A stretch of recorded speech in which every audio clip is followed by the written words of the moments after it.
Alright, this is a new layout for the Squareback Minnow. I'll show you the original layout in a minute if I can find that mold. Here I found it. This is the original Squareback Minnow mold. So you can see it had a long runner that went down the side and along the bottom and shot up. And that had a big advantage in that it pushed all the air out the top really easily. But the runner wasn't big enough to feed enough plastic, and you'd get 3 or 4 with collapsed noses on just about every injection. Didn't stop me from fishing with them, but I never wanted to sell the mold in this configuration. And here's the top side of it. Of course, I'm going to continue to use it for my own use because I'm not so picky, and neither are the fish.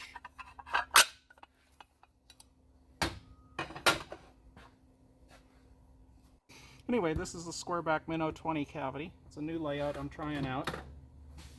And we're going to shoot it cold for the very first time on camera right now. And you're going to get to see just how terrible, or hopefully wonderful, it is. Looks like the plastic is just about the perfect consistency. So if it goes wrong, it's on me. Anyway, here we go. Let me, I should grab some gloves. Here's one. Dang it.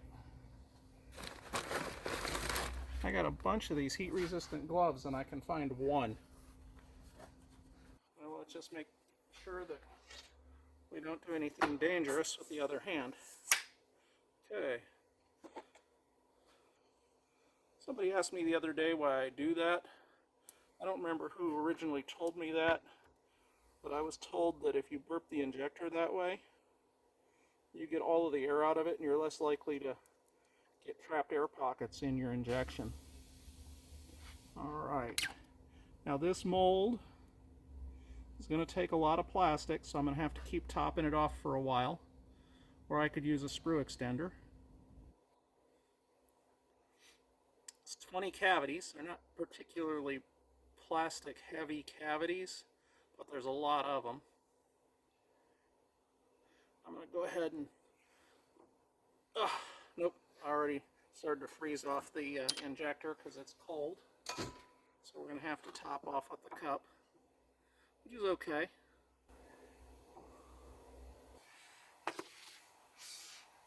And I'll just keep an eye on it for a minute. When it stops drawing down, I'll take a little bit of a break, and then we'll open up and see how it came out. By the way, this is one of my 3 favorite colors for jerk baits, and the Squareback Minnow is a soft plastic jerk bait. Anyway, I like watermelon white pearl laminates, I like brown pumpkin with a chartreuse tail, and I like watermelon with black and red flake. And this is one of those 3 colors, and that's pretty much all I throw, although I use some white pearl, just straight white pearl once in a while. Alright, I think it's done drawing down, but there's a little bit of a dimple up there. And I'll be back in a few minutes, and hopefully with my other glove, because we're going to shoot this at least once more. It's probably a little quick to demold, but as you can see I found the rest of my heat-resistant gloves. So let's go ahead and demold it. Probably still a little sticky, but it should be good enough that we can take a look at it.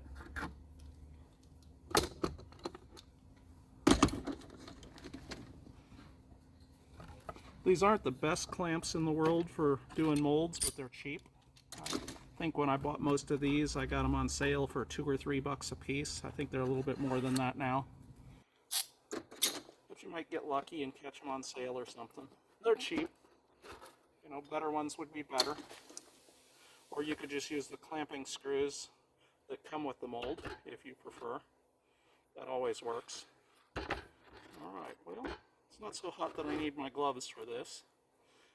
Now, one of the things that I like to try and do with these straight runner, or straight sprue / runner baits, is see if I can pull the whole thing out. And this isn't like a normal thing, it's just sort of one of those things in my head. Pull the whole thing out so that when I open it up, I have complete complete baits. And let's take a look here. A little tiny bit of denting in first 2-3 cavities. Not anything that would stop it from being fishable or even sellable. Heck, that's better than most of the big commercial manufacturers make. Better consistency. 3 pretty good and 17 excellent.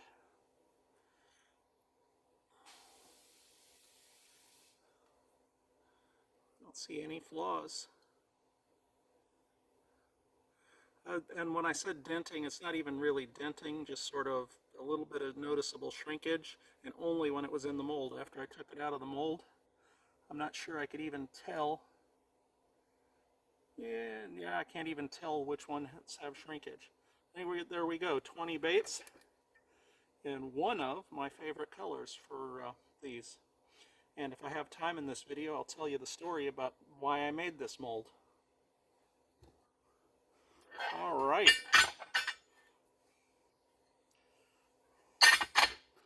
This will absolutely work with all of the clamping screws, because there's more clamping screws than clamps.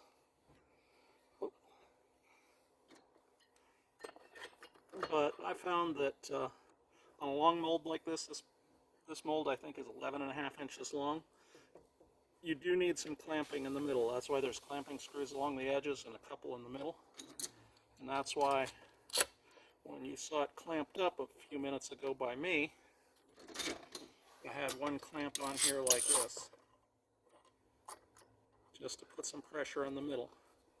Now this mold flowed really well, so it's not going to require a lot of injection force.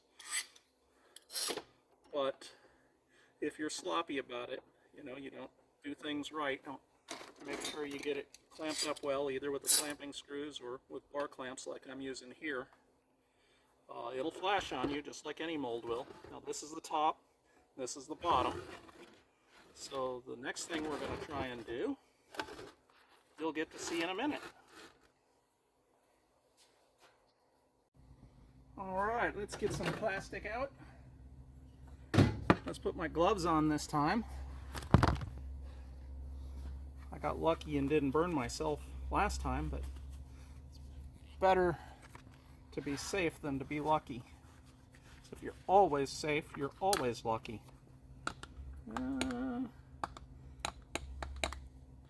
That plastic's a little thick, but I think it'll be okay. Wait a minute, what's this mold? Yeah, that one's a surprise. You'll get to see what it does at the very end. Alright, since we're not using this one at the moment, let's just move it out of the way.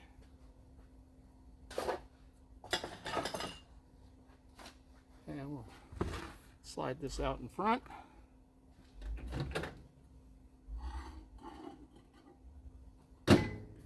Alright. Oh, that's much better. It'll shoot just fine now. And I shouldn't suck up a lump. And I'm just going to go ahead and use one of the injectors that's already set as a single.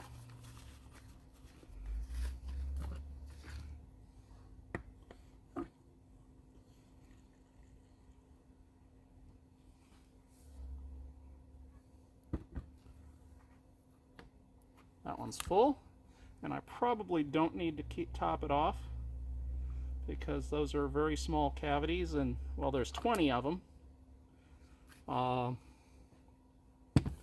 They're just not going to shrink very much because there's not very much to shrink. I'm standing here watching it, and in this time, normally, like on big cavities, there'd be a crater already. I'd have to be topping it off. Just barely getting a dent. Alright, and now we're going to set this aside. Wait a minute, aren't we going to get to see what's in it? You have to watch to the very end of the video to see what's in that mold. It's going to be a surprise, although some of you may have figured it out already.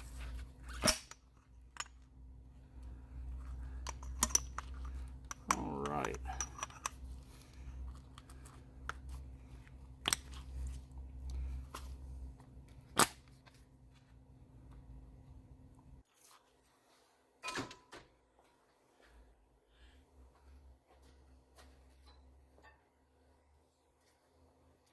Right.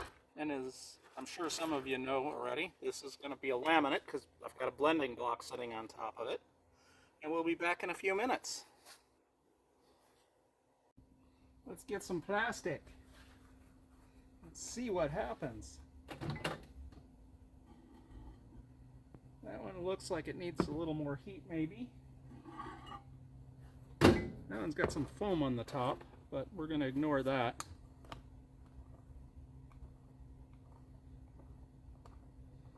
Alright.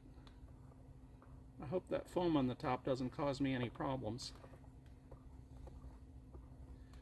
I think that's from moisture in the plastic because this has got a lot of salt in it, and salt is hygroscopic, which means it absorbs heat or absorbs moisture directly from, well, from anything, but directly from the air.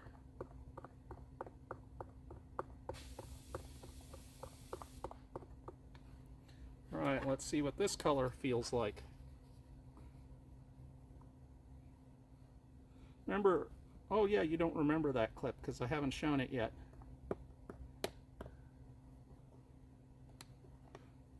But this one, they probably both need a little more time. I think we'll give this one and this one about 45 more seconds.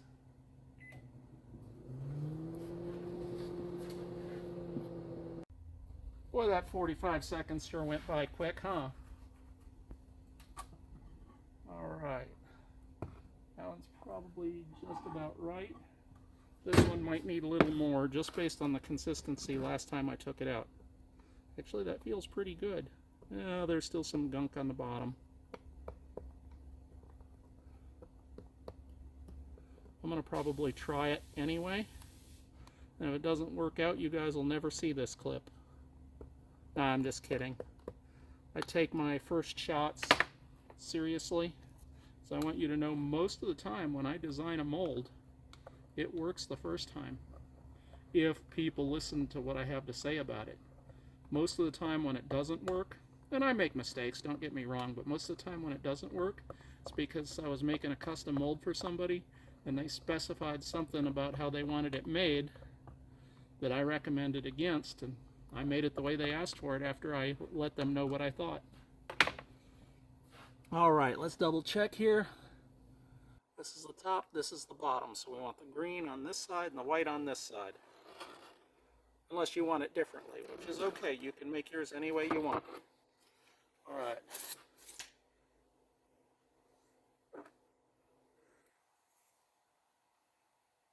Okay, those are full.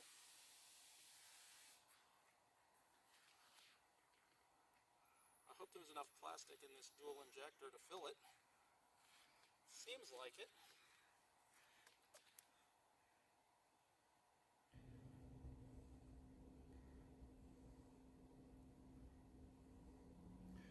Probably would be better if I added a handle to my blending block.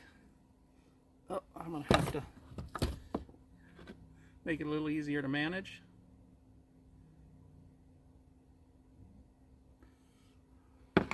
But this is an old blending block before anybody ever thought of adding a handle to it. It's such a simple thought. I wish I'd thought of it.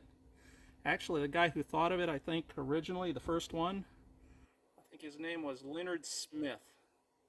I don't even like him. He and I actually had some issues, but I'll give credit where credit is due. I think he's the first one that thought of putting a handle on the blending block. Alright, we'll wave our hands over it and magically it'll all be froze off. Nah, I'm going to cut the camera and I'll be back in a couple minutes. Alright, let's see how it came out.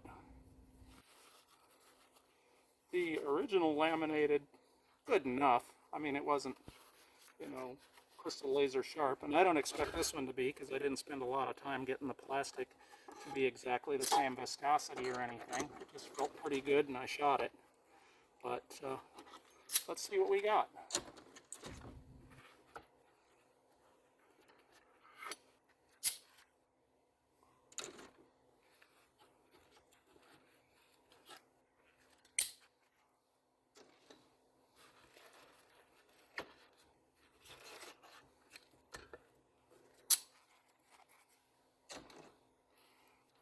Alright, here we go. I'm not gonna... Well, that side looks all watermelon. And something looks funky with the tails.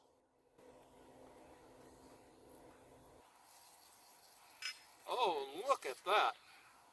That is beautiful. That is absolutely beautiful. Let's grab a couple. Grab one or two from the top from each end. Let's get up here and take a look.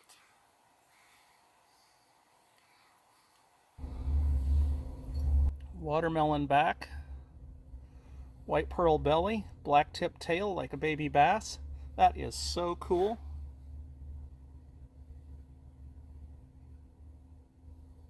And now I'll show you the part of the video you were missing. Of course, you probably already figured it out. Alright, here's where you get to see what that other mold was. It's a tail mold for this mold. And I'll tell you a little bit about the design of the tails at the very end of the video.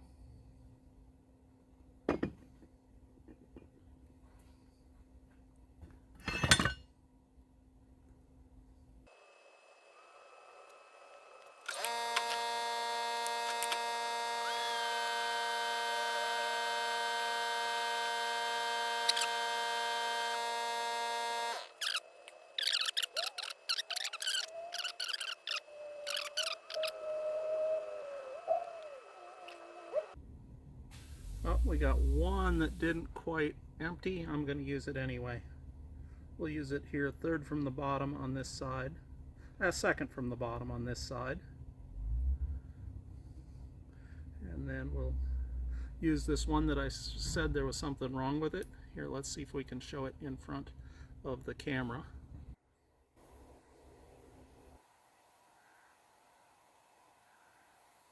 If you look at those two tails, you can see that one of them has a little ball and stem on it and the other one doesn't. Well, the ball and stem is supposed to stay on it so that the hot plastic of the body runs around it and encapsulates it and helps it melt into or fuse into the body better. Also, you should use these tails when they're fairly fresh, like preferably within a few minutes of injecting them, but I'd say within an hour is probably okay, but after 24 hours this is fully cured and it takes a little more energy to get it to melt into the body.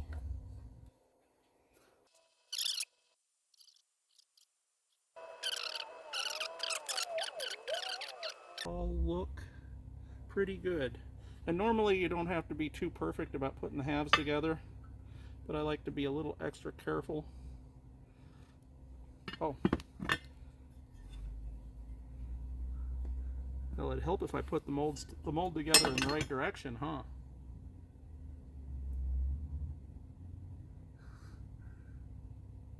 I tried to put it together backwards, and I knocked two of the tails out. Alright, now I try and when I'm using tails, I try and put it as straight down together as I can. Feels okay. Keep it clamped shut with your hand until you get a clamp on it. Otherwise, one of those tails can move out of position. And, well, you know, it's a 20 cavity mold. You'd still like to make as many of them good as you possibly can.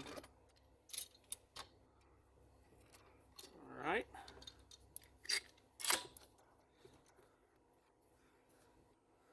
Now, if you're using the screws, it's real easy to keep track of which is the top and which is the bottom, because the screws go through the top and into the bottom on this particular mold. But you might want to take a stamp and stamp a T and a B on it or what have you, just to help you keep track. Or maybe you're one of those people who never makes any mistakes and always keeps things straight and you don't have to worry about it. Anyway, I've got it positioned, so this is, let me turn it this way. I like to get those bars out of the way. I got it positioned so this is the top and this is the bottom. Yep. So I'll want to put one color over here and the other color over here.